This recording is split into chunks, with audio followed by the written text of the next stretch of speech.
Om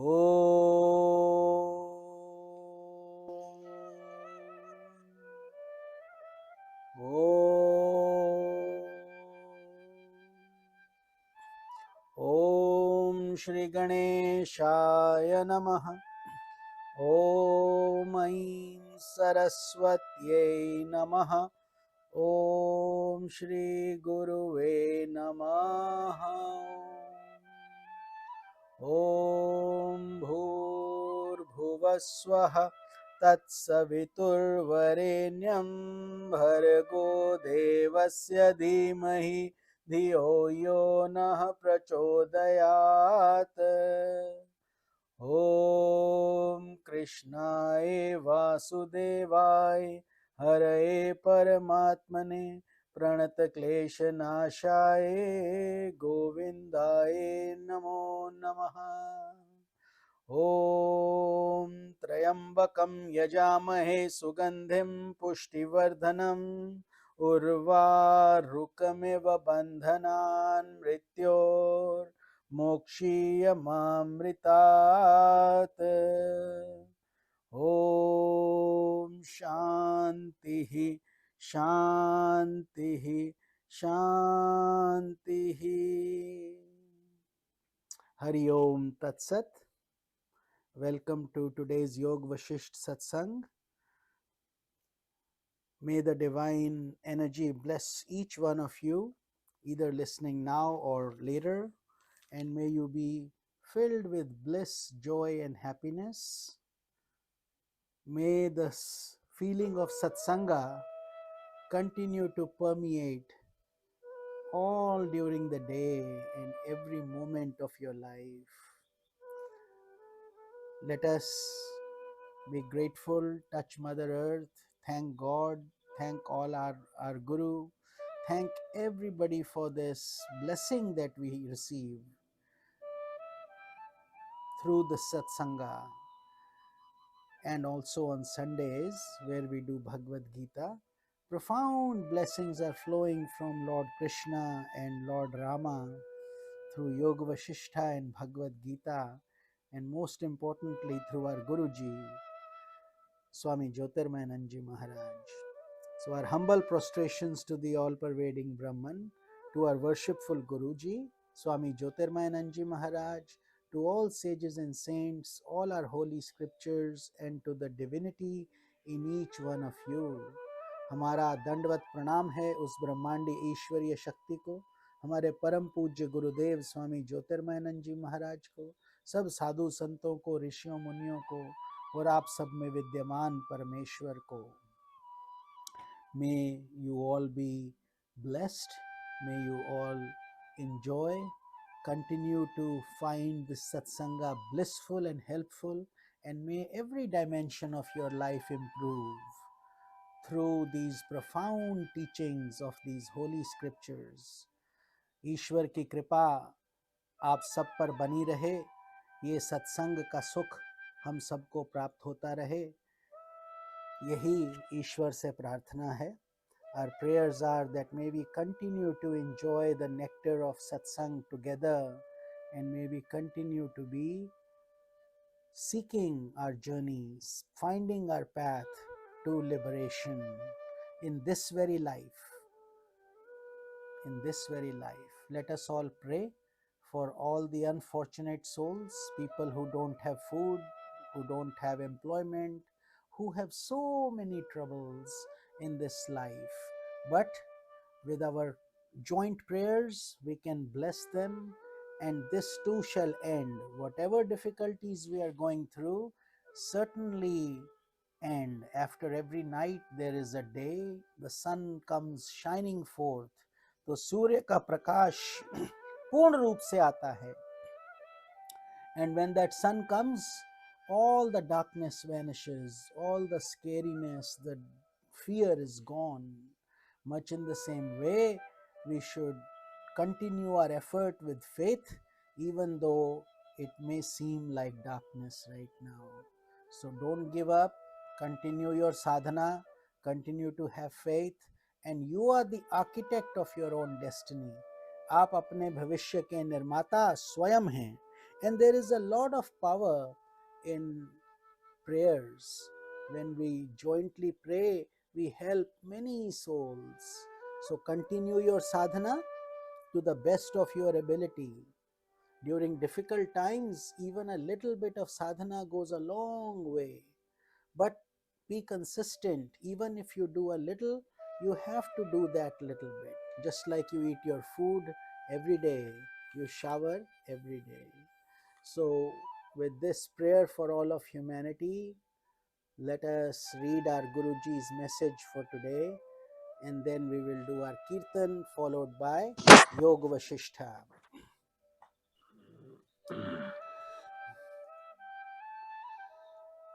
So, Guruji says, Blessed self, adorations. Exercise your love and understanding in all human relations. So don't keep it restricted. Exercise it with everybody. Share it with one and all. That is this journey that we are on. There is no me in this journey. It's all of us together.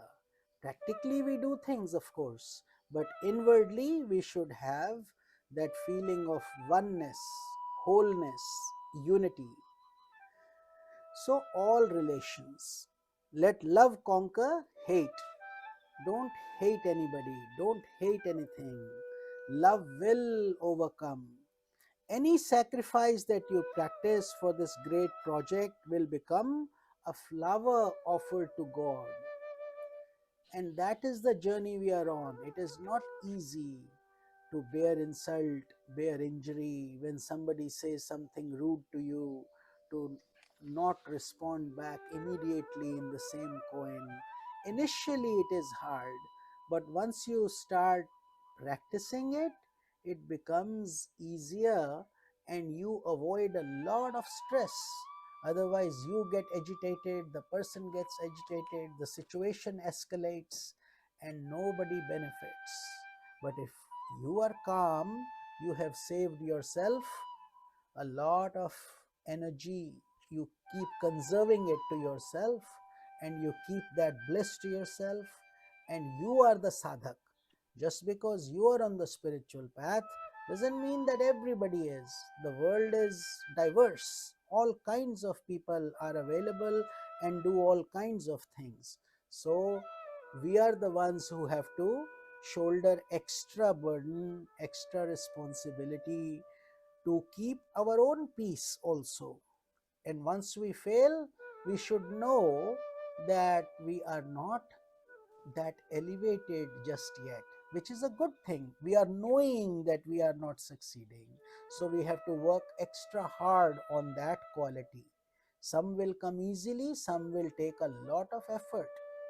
That is the journey, that is the spiritual journey for all of us. There is no worship as great and vital as the promotion of harmony and peace in all living beings. If we can do just this, just bring happiness, peace, harmony, that is a huge accomplishment. Otherwise, in the self-centered world, people are running for their own interests and they miss the boat. They are stressed and they don't find peace. But who can give peace? The one who has peace. So first of all, we have to accumulate it through our own sadhana, through our own practice, through our own effort. Do not wait until you have perfected yourself to serve mankind. We cannot wait. Start now. Light one small candle. Do small things. There is no need to wait for doing big things. When that will happen, that will happen.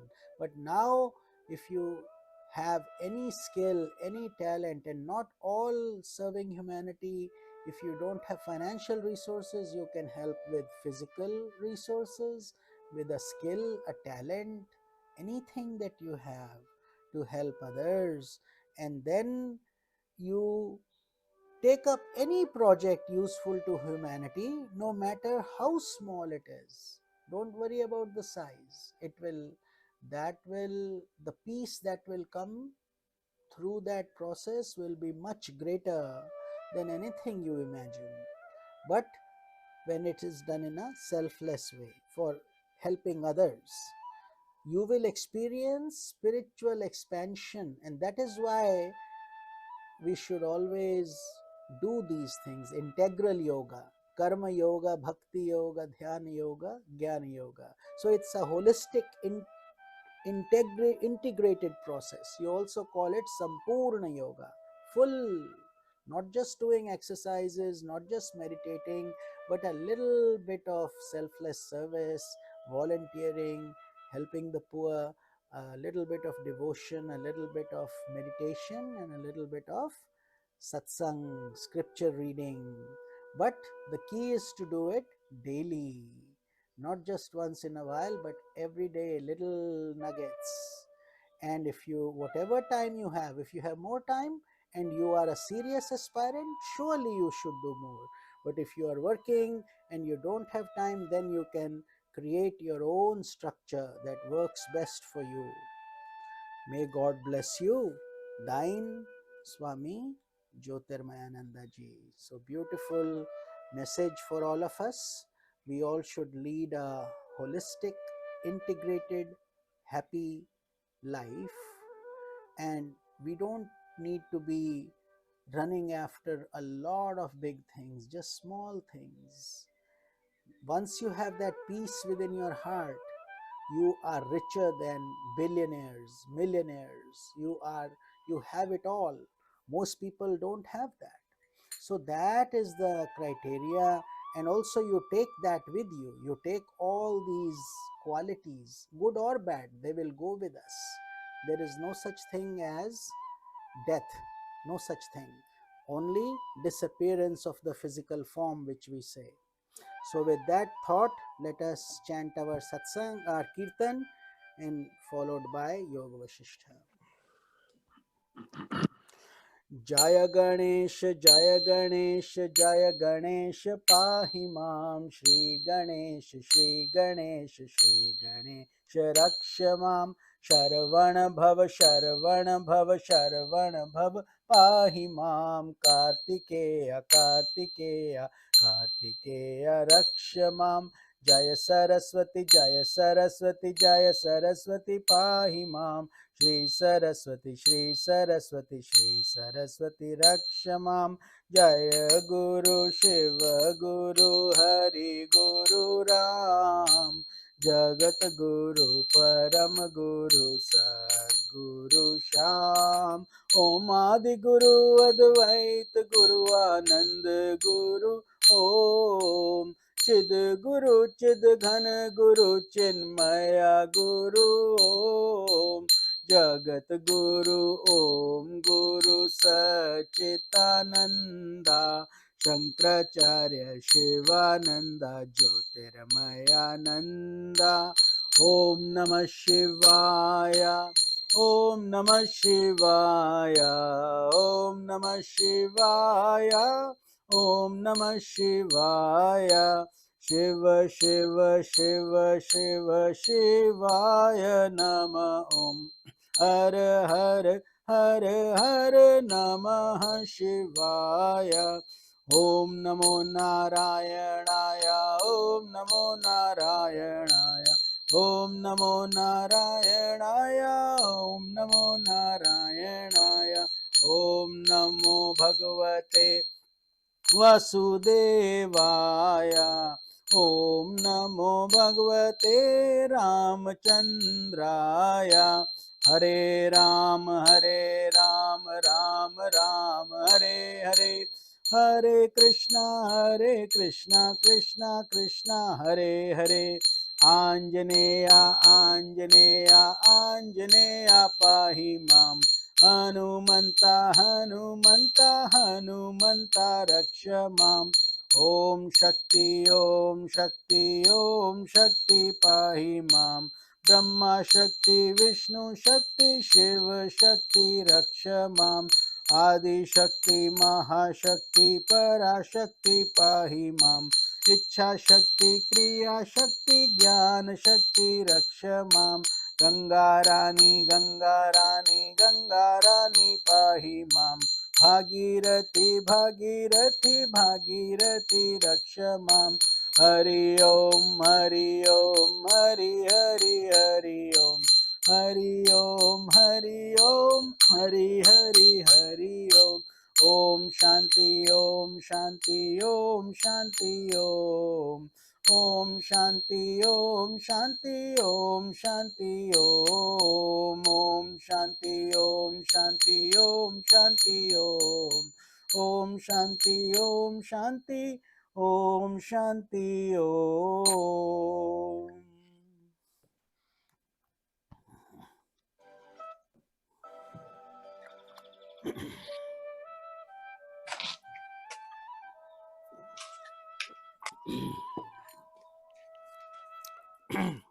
So let us continue Yoga Vashistha, this great beautiful scripture that we have been studying together, and now we are on the concluding stages, which will also go on for a while because of its depth and understanding. We had covered last week the Brahman as the basis of Jiva and Jagat, the teachings given by Vashistha Muni to Lord Ramachandra, and then we have always discussed the similarity of dream and waking state. Almost every other lecture we do, we bring that up. So we will not get into that depth today.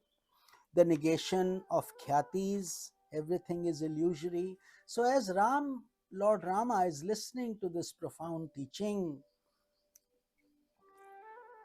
very carefully and absorbing it, Vashistha Muni tells him, he says, "O Rama, listen to an interesting parable. There exists a vast rock constituted of a material as abstract as the blue sky." Of course, sky is nothing, ether. It extends for millions of miles. In this homogeneous rock, there is no division, no junction, and no hollows. It is indestructible. Its beauty is indescribable. It is even more pure than the sky itself. There is nothing equal to this immense rock. It is impossible to confine it to a definite time and space. In the depths of this rock, there exist universes, many universes containing numerous beings, like reflections we see in a mirror. So, this rock cannot be divided, indivisible. We exist in the depths of this rock like reflected lines. As one line would view other lines, so we view the world. But in fact, the rock is a mass of indivisible existence, Sampurna, complete. So Sri Rama asked, "O sage, please explain to me the meaning of this parable." Because Vashistha Muni is talking mystically. He's talking about this big rock who has all these qualities which we don't see. Obviously, we don't see a rock looking like a sky and all. So he's asking, "Please explain to me the meaning of this parable. Where is this rock and how are we confined to it? हम कैसे बंधे हैं इस बड़े से पत्थर से जिसको हम ब्रह्मांडीय शक्ति बोलते हैं?" So Sri Vashistha explained, he says, this rock is Brahman. Brahman meaning the ultimate power we call one God. That energy that creates the cosmos, the Milky Ways, the planets, the earth, all the 14 lokas. So he says, we are all illusory portions of the body of Brahman. So Brahman is that one entity, one unit through which all this multiplicity has arisen, including all of us. We are the illusory portions of the body of Brahman. Just like when you dream, you see things, but you wake up, there was nothing there. Much in the same way, Brahman's reflection is all of us. In reality, there is no such thing as an entity. It's all only one going back into that process. In the meanwhile, whatever we dream, what we feel, what we experience is all illusory portions of the body of Brahman. That is what we say, Pralay, Srishti, coming of the systems, Milky Ways, and so on, coming up and down, all due to ignorance. But the ignorance seems so real, and that is the difficulty of attaining self-realization. It takes so much faith, dedication, effort, understanding, because what is not, and what is not is, you see. And our logic, we only like to believe in things that we can see with our eyes, but our eyes ourselves are defective. They themselves are not adequate. The eye of an eagle will see very differently than our eye, isn't it? So what we perceive is based on our limited senses only. By the force of ignorance, this indivisible Brahman develops its limbs in the form of 5 elements. Just like we have arms, legs, head, nose, eyes, much in the same way, Brahman has also created its 5 limbs, that Virat Purush. You can call him Virat Purush. That one entity that is, and we are the effect of that cause. So time, space, activity, cause and effect relationships, all these are seen as different parts of Brahman. Within Brahman is time and space also. And yet everything we do, also we are within that Brahman only. So the entire universe exists in the depths of the rock-like Brahman. So this is what the Muni Vashistha meant by that rock parable. When the intellect is rid of its limitations, one realizes Brahman as the only reality, and the world of illusion is effaced forever. But till that time, we will continue to argue, dispute, not be ready, or say, how is this possible? What happens? But just like जो सिर सपने काटे कोई बिन जागे दुख दूर ना होई.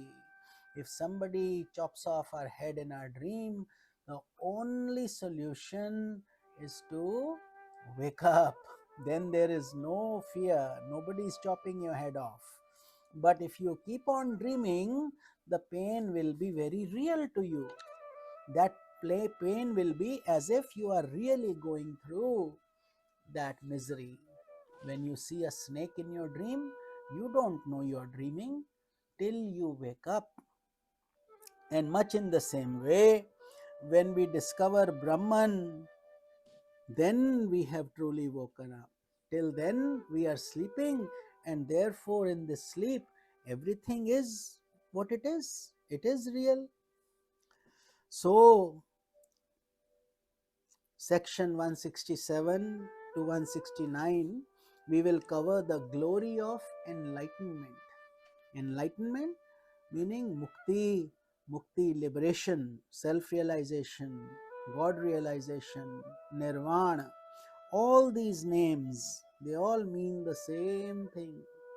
You get one, you get them all. So Sage Vasistha continued, for an enlightened sage, because why are we working so hard, and we always talk about this all the time? Because this is a concept that is not easily digested due to many births, many incarnations. In each one of those, we have been disillusioned.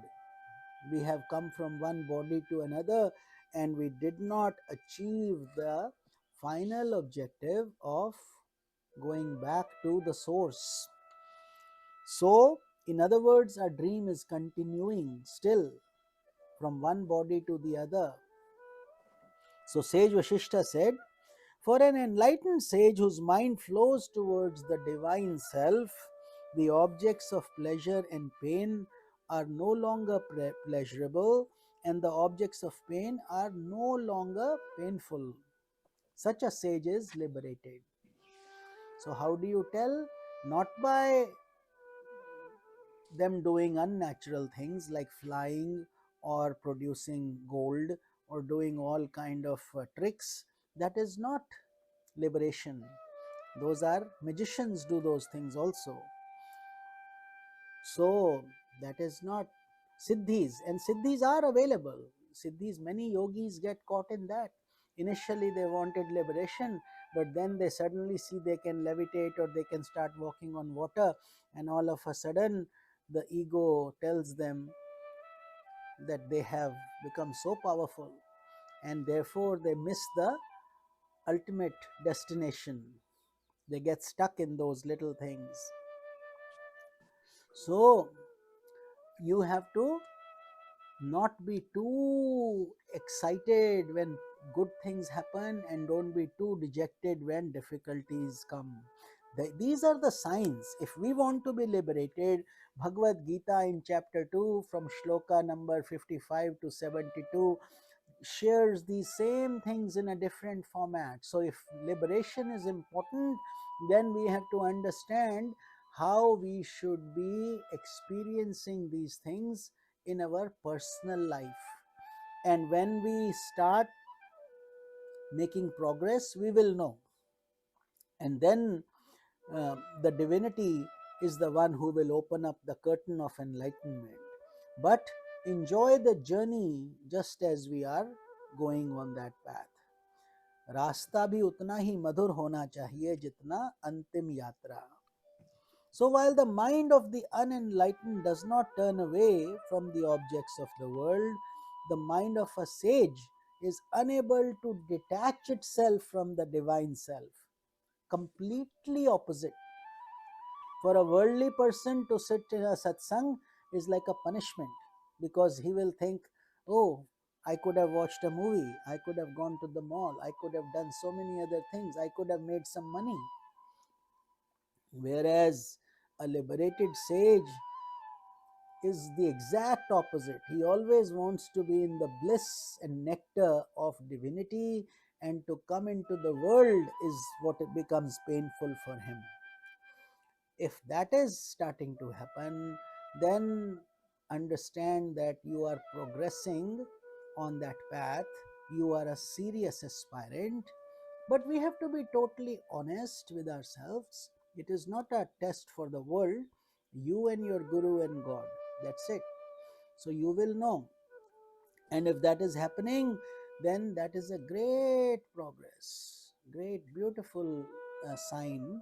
And all liberated sages who are at that level, they all go through these signs. In other words, these are mile markers for us to know how far we have come and how much more journey is left on this path. He whose mind has attained supreme rest in the divine self. Supreme rest. Because we are always agitated in this world, isn't it? इस संसार में हम भागते ही रहते हैं, शांति कहाँ मिल पाता है? तो शांति तब मिलता है जब हम भगवान के चरणों में सिर रखते हैं. When we totally surrender, then we get that supreme peace, and is unable to find pleasure in the objects of the world. So these liberated sages, advanced aspirants, then they don't find pleasure in sense objects, whereas the whole world is running only after sense objects, bigger cars, bigger homes, bigger possessions, bigger promotions, and all that, because that is all they know, the world of This is the practical world, they think, of the body, mind, and intellect. So Sri Rama asked, O sage, that's a beautiful question. He says, O sage, is not such a person inert who is insensitive to pleasure and pain caused by the objects of the world? Because the objects, of course, will create sensation, either a happy sensation or a painful sensation. So they say, if he doesn't react, then is he insensitive? Meaning he doesn't care? What?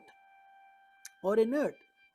So his Guruji, Vashistha Muni answers, he says, no, a sage is not insensitive like a rock.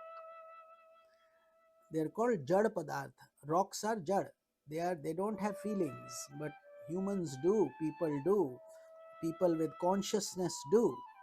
So he says, rather, he is ever immersed in the intensity of divine awareness. Now, not only does he know about it, he is also in bliss, he is in divine awareness. It is with effort on his part that he has to become aware of the pleasures of objects. Imagine that. The pleasures that the world is running after, an enlightened master has to really make a lot of effort to even look at all those things, because the bliss he has found is, there is no, even geometrical proportion would not be a fair comparison. I mean, there is no comparison. Bhuma means total, unlimited, unending bliss. So from there they come down to um, make sure that they are aware of these pleasures, but it's painful for them. These pleasures are not real pleasures compared to what they already are leaving and coming down for. So while his inward experience of divine bliss is effortless.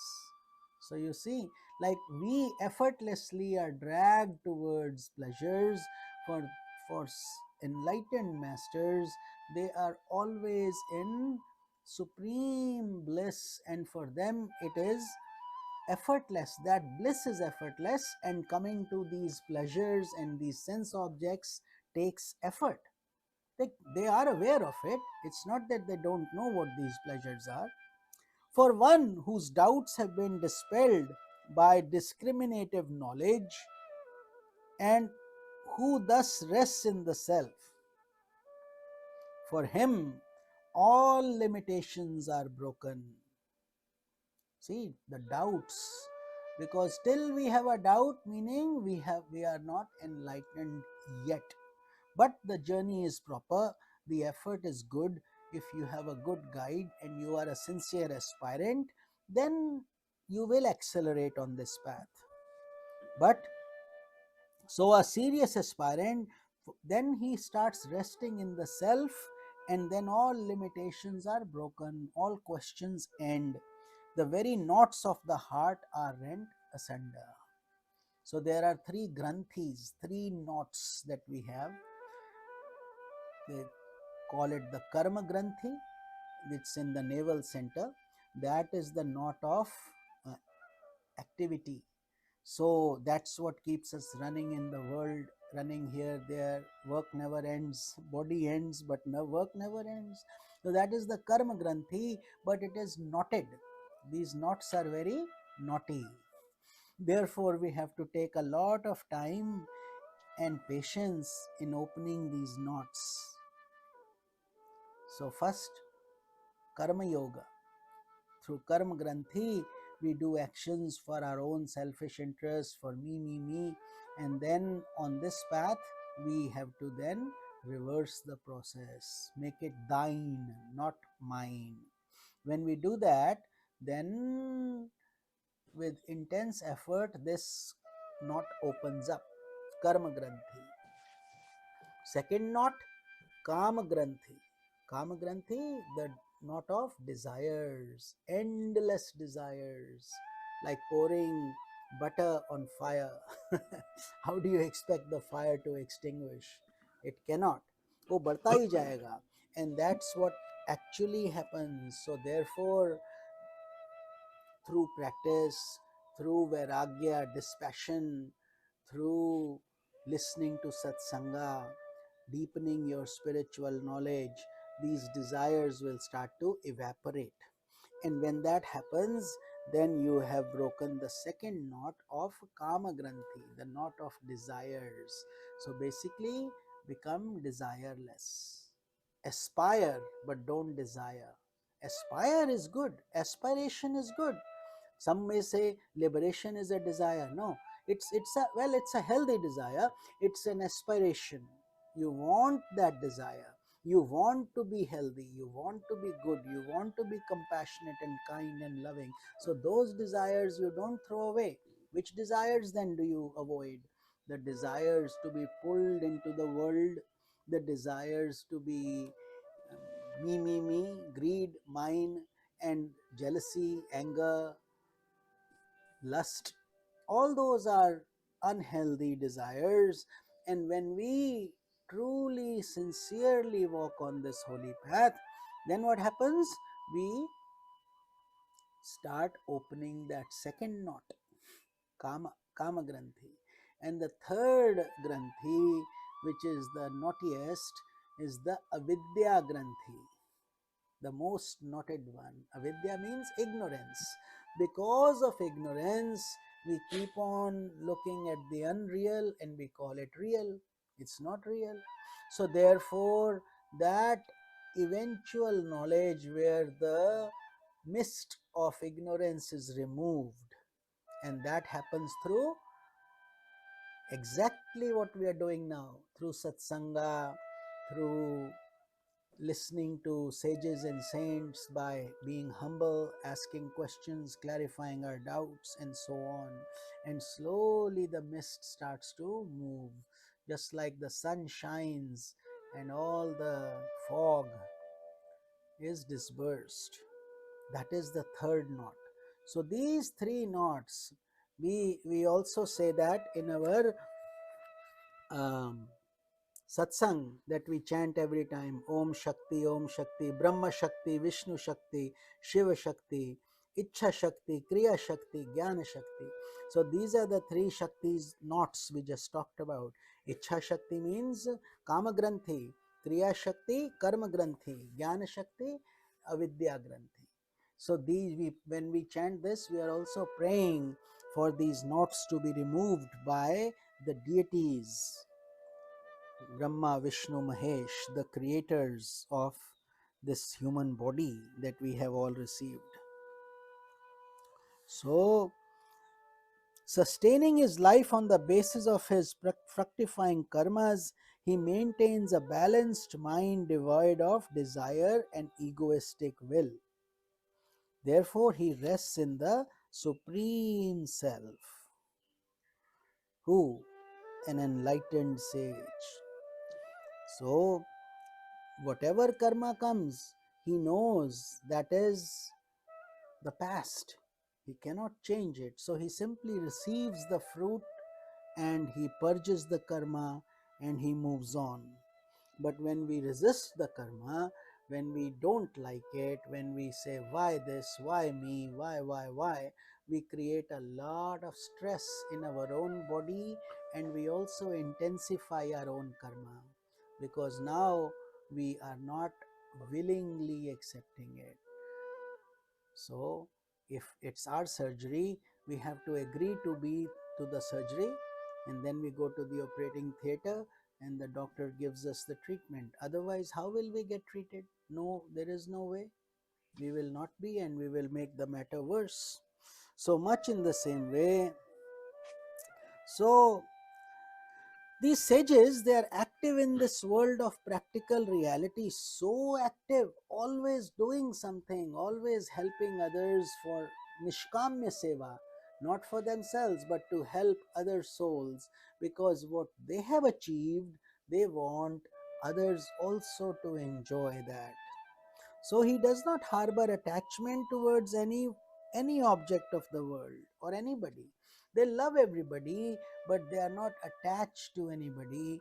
That is called moha. Moha is when you cannot bear separation and then you become too attached for the soul's own good. And that is what is called raga dvesha. Raga is attachment, dvesha is hatred, which is what most of the world does. They are either attached or they hate. But these sages are very, very compassionate, loving, but yet they have no attachment. Therefore, they can easily rest in the Supreme Self, and they do a lot of work. All their lives, they are writing books or giving lectures or giving satsangs or guiding people in whatever way, shape, or form. Even if they are sitting in a cave in the Himalayas, they are creating all these peaceful vibrations for miles and miles, where there it gives immense peace to that area and to everybody. So even if they are silent, if they don't speak, that itself, still their being alone, when they are in a place, just their presence is peaceful. Therefore, he rests in the Supreme Self. Having traveled across the toilsome desert of the world process, where there is no resting place or real sustenance, where the path is long and dreary, he has attained rest in the self. He is adored by all. So now Vashishth Muni is telling him, Lord Rama, that it doesn't happen automatically. They have also been through what you and I are going through, all of us serious aspirants. The journey to 1,000 miles starts with the first step. They have all taken the effort, they have all put in their sweat, blood, and tears to get to that point. So they have toiled hard in the world process. They have not rested, and they pulled themselves from the illusion and finally found rest in the Supreme Atman or Self. And therefore, he is adored by all. Such sages and saints are like fragrant flowers. Wherever they go, the fragrance goes with them. So, having wandered through numerous embodiments, a sage has finally attained the cessation of the world process. It ends. He is no longer running after the objects of the world. That should be the case for all advanced aspirants also, because then only this curtain of self realization opens up. So, sweet mystic sleep seems to overwhelm his consciousness. Though active in the world, he is devoid of the mental anxiety caused by desires. Most human beings, worldly people, are always agitated. They want quick answers, they want quick results, they want to do things in the worldly way. But the sages are very calm and relaxed. They don't have mental anxiety that desires gives them. They have no desires. They have achieved already what was to be done. So, therefore, their role now becomes one of compassion, being a guide, and guiding people, whoever wants this knowledge, because it cannot be forced. He has discovered his identity with the self, the transcendental self. This transcendental meaning no time and no space. Beyond that,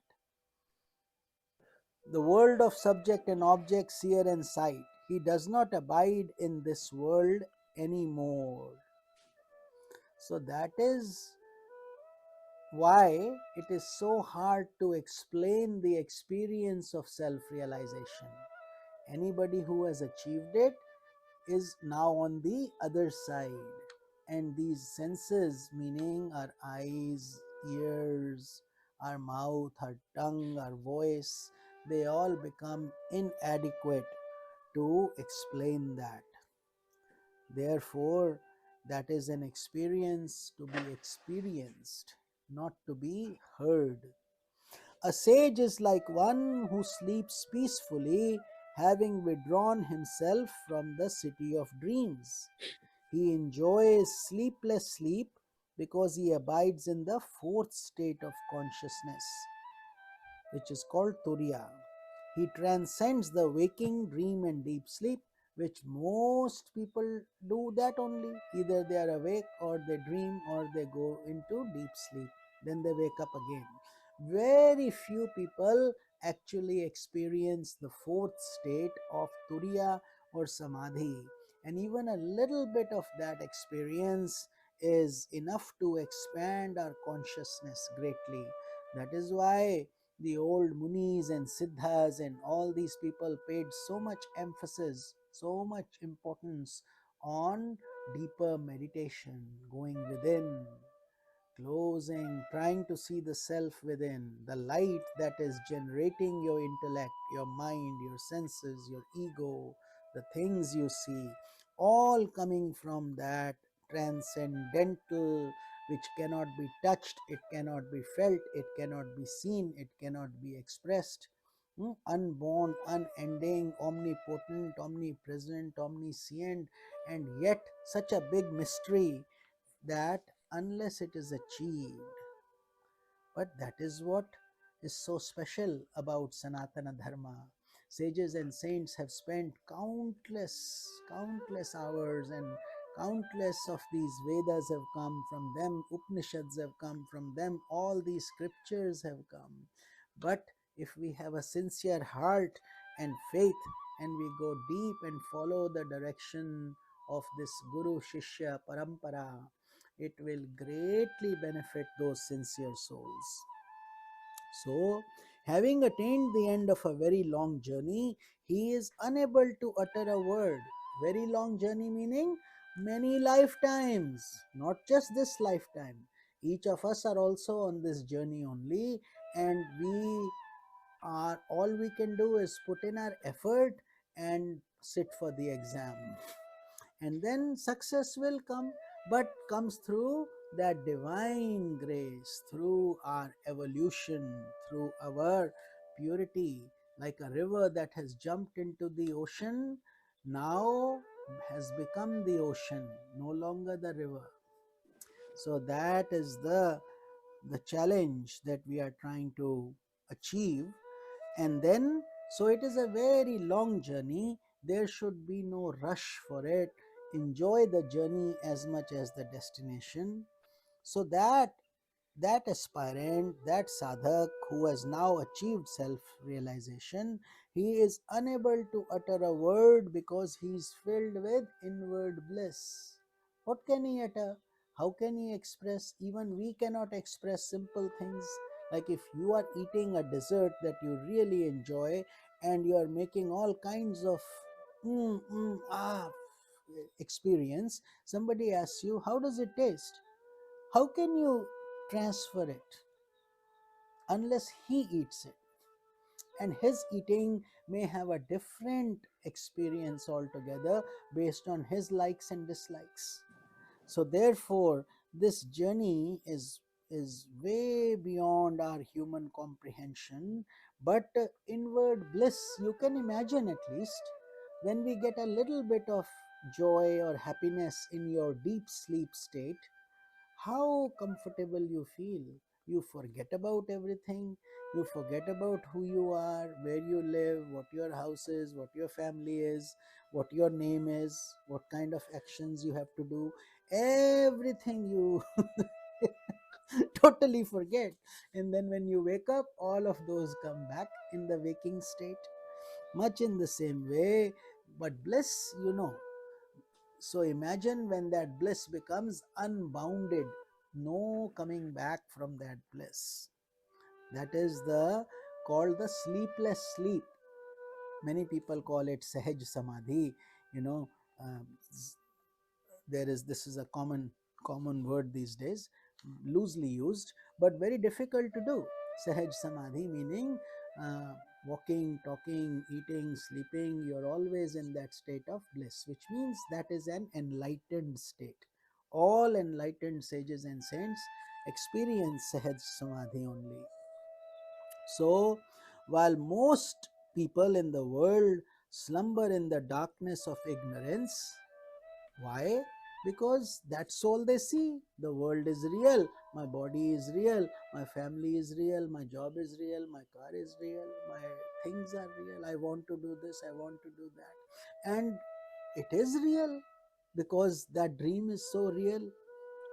So, therefore, they are in ignorance, because unless we wake up, the dream will continue.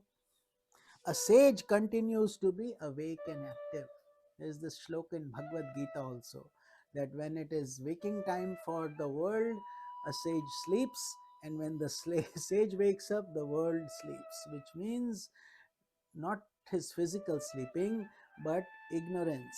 Since he has decoded ignorance, he is never in that realm, as we are seeing here also. Ekam sat vipra bahuda vadanti. Truth is ever the same, but given to us in different portions, in different bottles, in different ways, by different scriptures. But the truth is always the same. Ekam sat, one only. So much, so whatever you are getting in the Bhagavad Gita, we are studying it in a different way here in Yoga Vashistha, and in a different way in Bhagavatam or other scriptures, but it's the same knowledge. In the world of painful objects in which the masses are awake, a sage enjoys perennial sleep. So, therefore, they don't worry about all these things. What are these? These are signs of an enlightened being, an enlightened master, which we are so blessed to have among us. Enlightened people are Pujniya Worshipful Guruji, Swami JyotirmayAnanda 92, and Swami Shivananda, all the so many enlightened masters they produced. But it's not, there are not very many enlightened masters in this world. That's the thing, because it takes this level of purity to achieve. Purity, Shuddhikaran. So, having turned away from the world of egoistic activities, a sage sports in the self. Because, see, the other problem is this ego. This ego meaning I am, me, mine. That is what creates this whole ego. I exist. But this whole journey of from ego to egolessness is what our true journey is all about. If Rama is the self, ego is Ravana. Ravana. The battle has to continue. Ego has to be annihilated. There is no simple way. And it tricks us also. Sometimes it comes as a nice person, sometimes as a mean person, sometimes as a friend, and we get deluded. So, a sage sports in the self, enjoys in the self, and abides in the self. So, everything becomes the self only. Self meaning Atma. Therefore, all sages say blessed self adorations. Every letter of Swamiji starts like that, blessed self. Because they don't look at us as bodies, they don't need to call us by name. Because name was given to us by our parents or whoever, and in every birth you have had a name. But we need a name to survive in the world, so it's okay. Practical things are fine, but inwardly we are um, beyond names and forms. So, having crossed the ocean of the world process, he enjoys profound rest in the shining shores of the self. And that is what happens. He enjoys profound rest in the shores, in that self. There is nothing, there is no time, no space. Beyond everything you have reached, and you are now in the bosom of the creator himself, who has created everything. And therefore it is not a man, a woman, or it's an energy that is beyond all definitions. But it is capable of having any form, any shape, any kind that appeals to us. That's perfectly fine. And that is all part of this Sanatana Dharma journey only, from form to formless. And everything is accepted by God. Patram pushpam phalam toyam. Then he says, give me a leaf, give me a flower, give me some water, or that's it. And or patram pushpam phalam, or a fruit, and that's all God wants. He doesn't want big things. And who, where do these things come from? From God's Maya only. Earth is his, water is his, fire is his, air is his, and from these five elements our body is also made. So therefore this sage, he has wandered through toilsome roads. Toilsome roads, meaning he has paid a heavy price, worked hard. He has been robbed and tortured by robbers in the form of the sense objects. Many lives sometimes get wasted and we get distracted from the goal. So, therefore, to find a realized master and to be sincere and practice this journey is not a one lifetime event. Many for us to reach to this stage where we are consistently giving this more value than the worldly things. So that is an elevated state that doesn't come on its own. It takes effort, practice, and dedication. So to add to his misery, he has been pelted by hailstorms in the form of old age and afflicted by the thorns of numerous miseries, because Maya will continue. It will continue. Pain and pleasure continues for everybody. Even kings have to suffer, even poor people have to suffer. This is all the journey of life. But that is why they say, find a way and then get out of this misery. यहाँ से निकलो, मुक्त हो जाओ. तो ये उसका तात्पर्य है. Meaning that these people, these aspirants, before they became enlightened, who were they? They were serious sadhakas. Sadhakas meaning spiritual souls who were in the world but wanted to get enlightened. And we all see also so many things we have to deal with: painful situations, surgeries, financial pressures, this, that, or the other. One test ends, another one is waiting. Isn't it? But that's actually, they say, on this path, if a test is not coming, you should think something is wrong. God, what did I do? How come you are not testing me? Am I not putting my sadhana properly? What is going on? You will be tested, and if you are being tested, that and you are passing those things, because you can analyze later on how you fared. What did you do? Did you get agitated, or did you handle it with grace? And that is, you immediately qualify or get disqualified, and then you try again. God is not, he'll continue to give us chances, endless chances, till we perfect ourselves. That is his mercy. But to get into that door, we have to become pure. So he has stumbled, numerous miseries he has gone through: hail, old age, death in previous body, and so on. Imagine, we were the other day discussing this story of Bharat, King Bharat. He was a king, and when it was time for him to go on the spiritual dimension, he gave up his kingdom and everything and went to a nearby, went to a beautiful Himalayas resort, someplace, and he built a hut there, not a resort. And he was a king, but he gave up everything, and he lived on the side of a river, where he built a small hut where all he could do was do his penance and sadhana and tapasya. And imagine giving up all that luxury and now leading such a simple life. And then he sees a deer, who's a female she deer, being hunted by a hunter, and the arrow had struck her and she was in pain, but she was pregnant and she delivered a baby, the and then she died.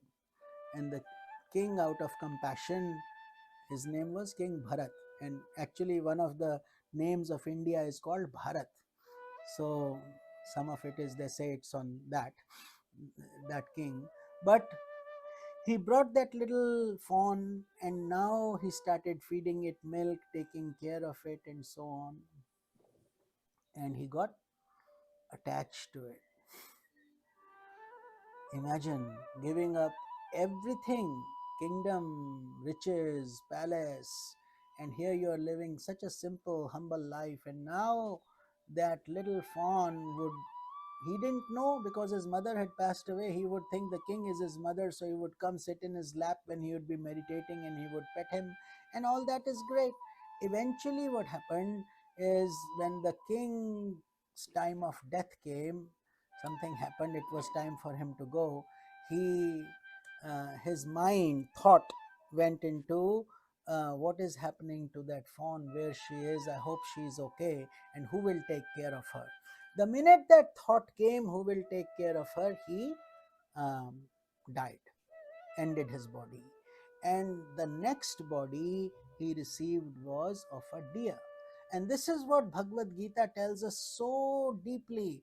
When your last thought is the next birth, and before you will pass away, before your final breath is taken away, three things will be predetermined by the divine energies: um, jati, ayu, and bhoga. This is deep Vedantic philosophy also. Jati meaning what species you will be entitled to. If you have lived a better life, you have lived a very good life, you may be even elevated to Gandharvas or higher celestial realms, devatas and whatnot. And otherwise, if you have led a demoniac life, or a life that was given to you but we abused it, then we get demoted as animals or cats and dogs or whatever it may be, based on the evolution, not out of anger.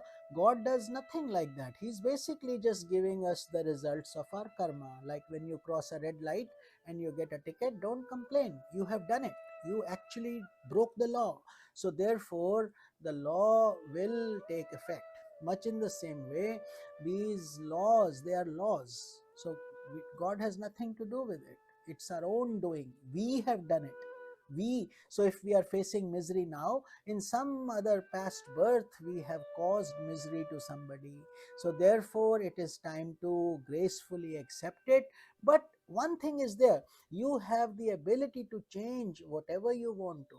You can. So in any case, in this case, he came as a deer in the next embodiment. But one thing he remembered, because he had attained so much spiritual heights through his practice, sadhana, and his renunciation, giving up a whole kingdom. After all, we give $10 and we think we've done a big thing.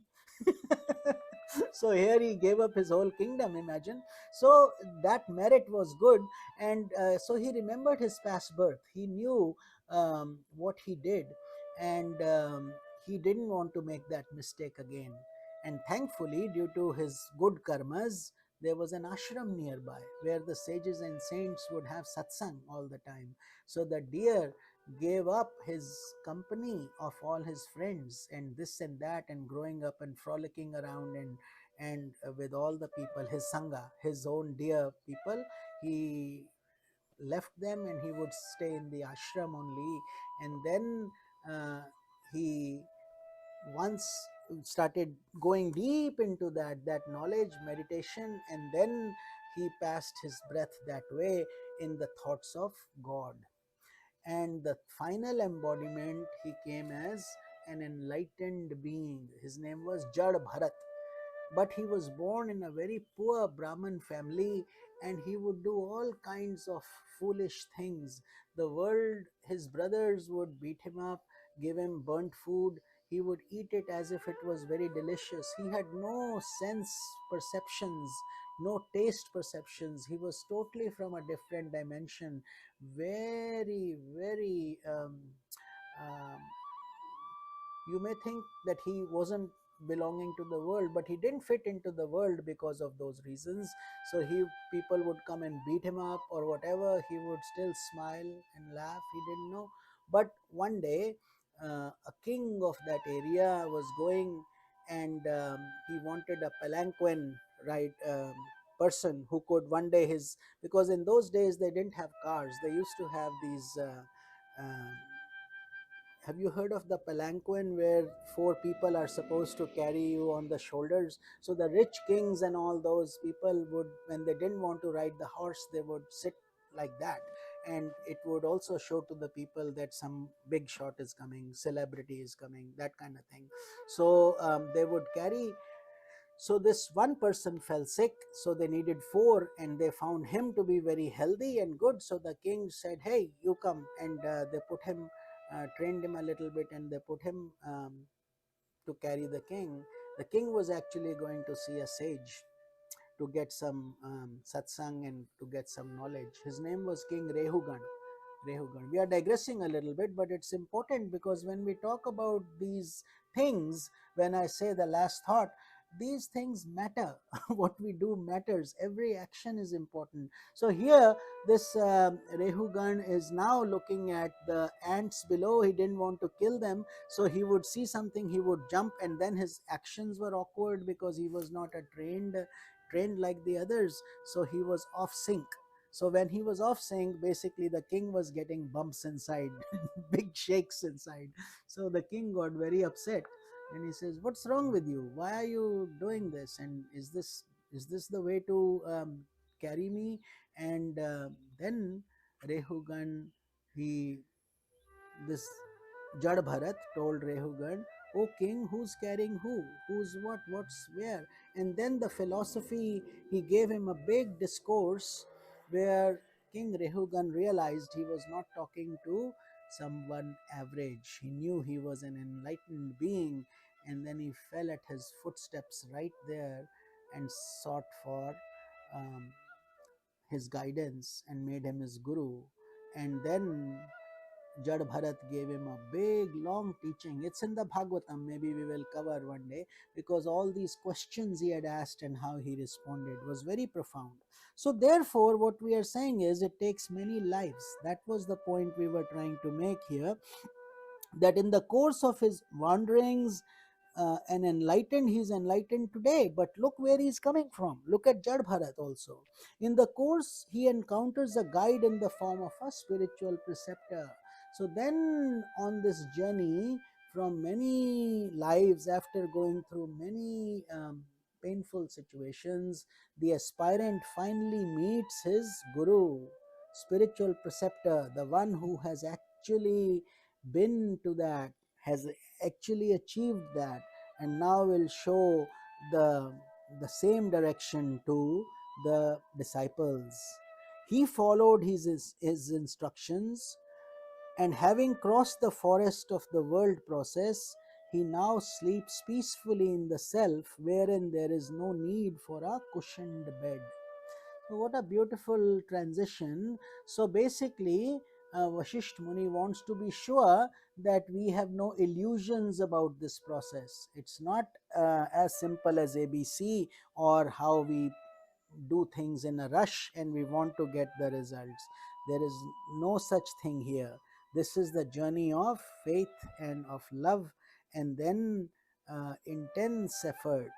It is said that a horse of a high pedigree enjoys sleep during eating, waking, standing at all times, and it wakes up only when it has to fight a battle. So that's what they say in the.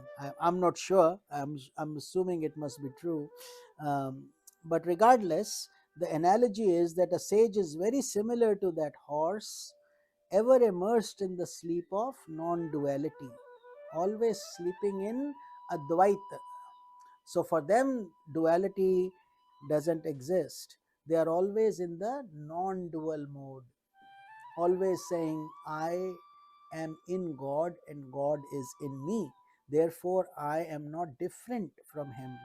However, while a horse must wake up at the time of battle, the sage has no need to wake up to the world of multiplicity.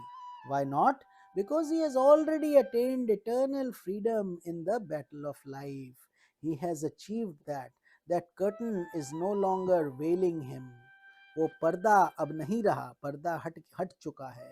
तो जब ऐसा होता है तो फिर उसकी कुछ आवश्यकता नहीं रहती. There is no need for that. That is called the sleepless sleep.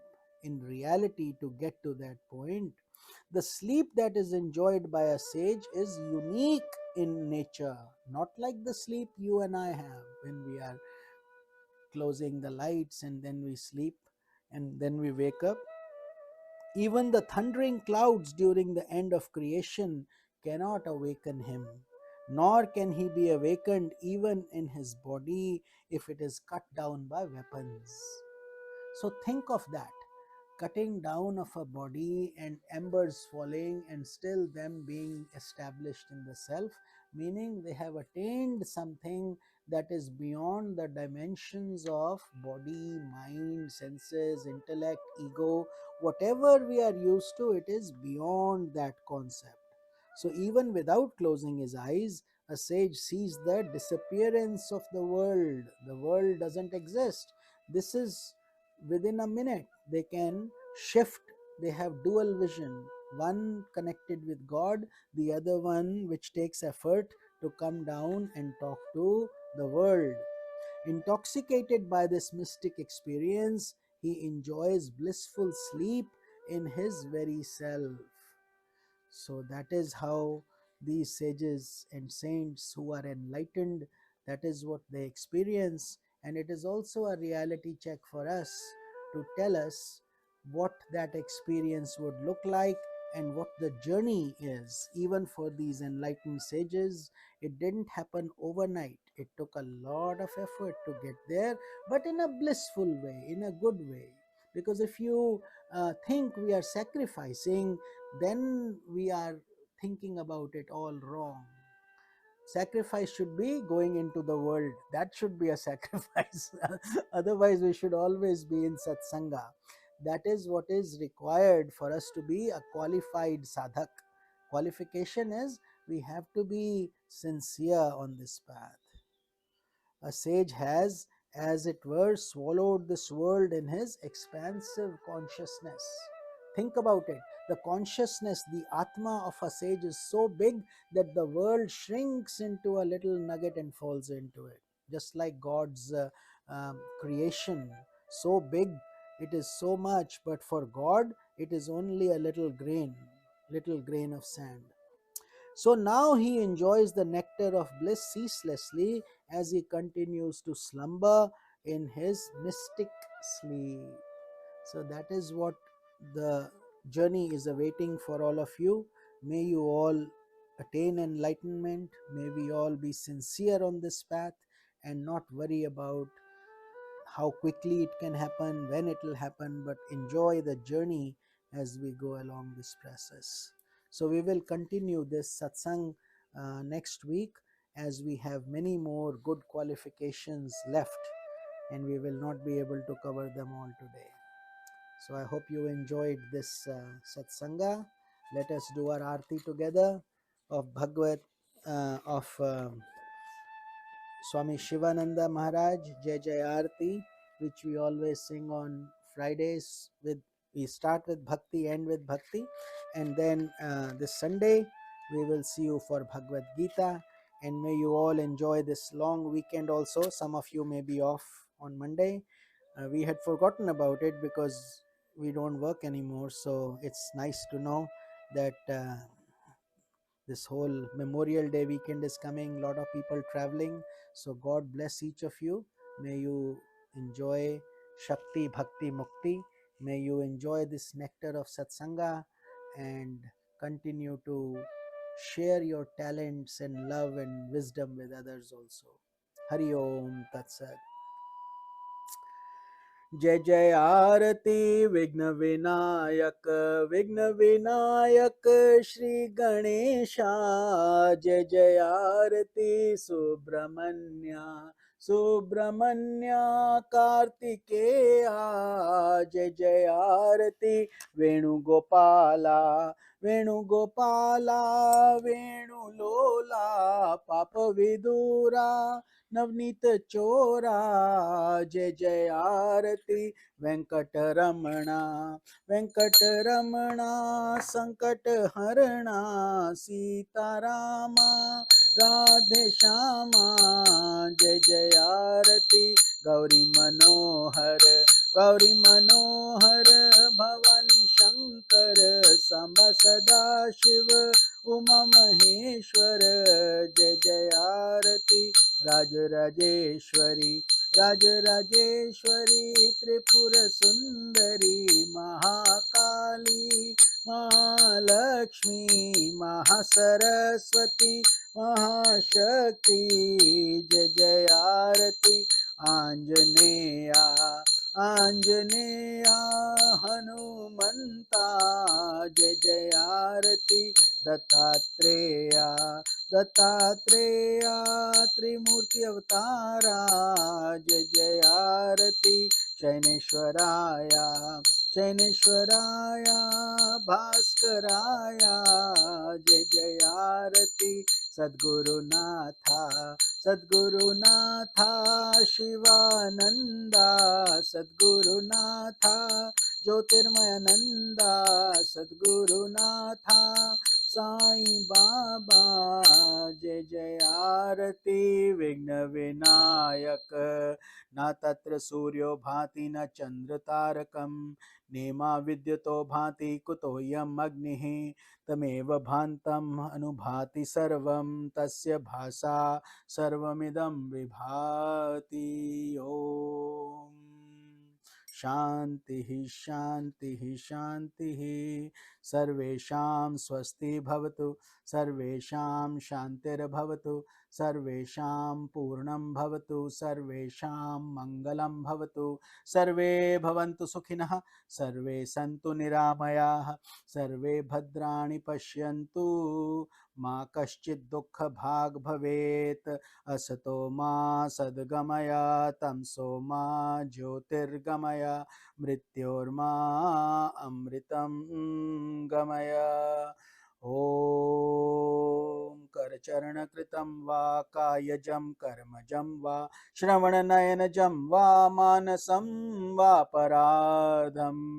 विहितं विहितं वा सर्वमेतत्क्षमस्व जय जय करुणाब्धे श्री महादेव शंभो जय जय करुणाब्धे श्री महादेव शंभो जय जय करुणाब्धे श्री महादेव शंभो समस्त लोका सुखिनो भवन्तु ओम शांति शांति शांति ओम ब्रह्मर्पणं ब्रह्महवि ब्रह्माग्नौ ब्रह्मणाहुतं ब्रह्मैव तेन गन्तव्यं ब्रह्मकर्म समाधिनः अहं वैश्वानरो भूत्वा प्राणिनां देहमाश्रितः प्राण अपान समायुक्ता पचामन्यं चतुर्विधं हरिः ओम तत्सत् ब्रह्मर्पणमस्तु समस्तलोकाः सुखिनो भवन्तु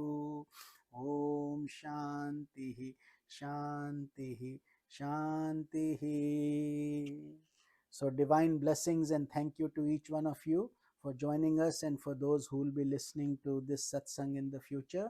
Hari Om Tat Sat. May you all be blessed with Shakti, Bhakti, Mukti, and I will see you on Sunday at 10:30 for Bhagavad Gita. Hari Om Tat Sat.